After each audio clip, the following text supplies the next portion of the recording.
De Romeinen bouwden rondom Rome meer dan 40 catacomben.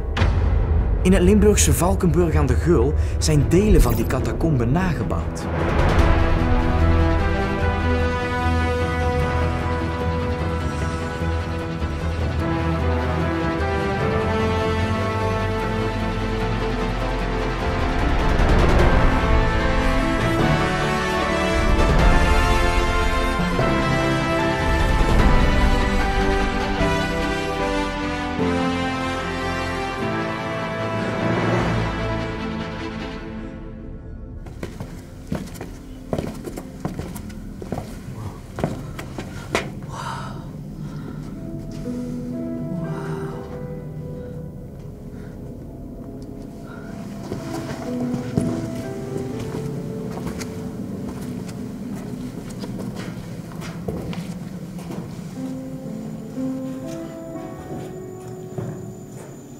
De meeste catacombencomplexen in Rome zijn christelijke catacomben. Dat kun je heel mooi aan dit fresco zien.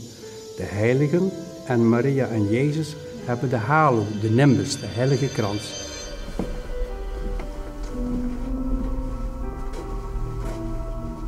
De meest voorkomende graftype in Rome, het nisgraf of de loculus. De dode werd erin gelegd en het werd dan afgedekt met terracotta plaatjes. En op heel vaak zie je dat de naam staan. Hier ligt Luneria begraven. Maar zo'n lijk is toch veel te groot voor hierin? Ja, maar de mensen waren kleiner. De mannen waren gemiddeld 1,65 meter en de vrouwen rond de 1,60 meter. Kleiner dan wij. Ja, en soldaten die moesten minimaal 1,67 zijn, dus het waren reuzen.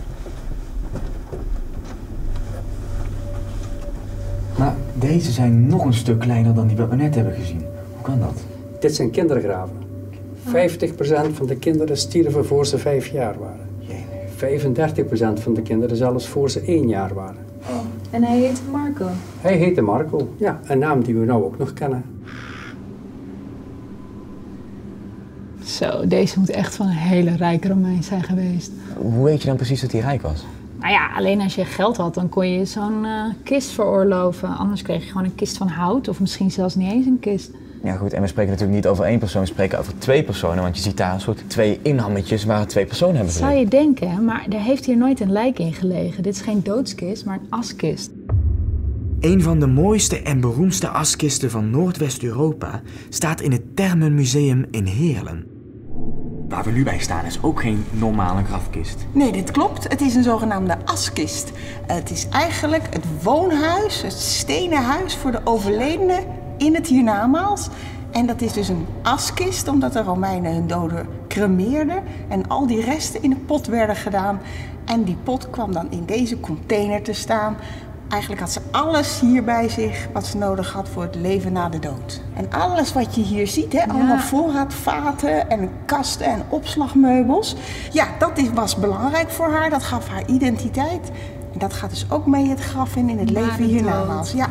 Net zoals tegenwoordig vaak gebeurt, werden in de Romeinse tijd stoffelijke resten van overledenen gecremeerd, verbrand.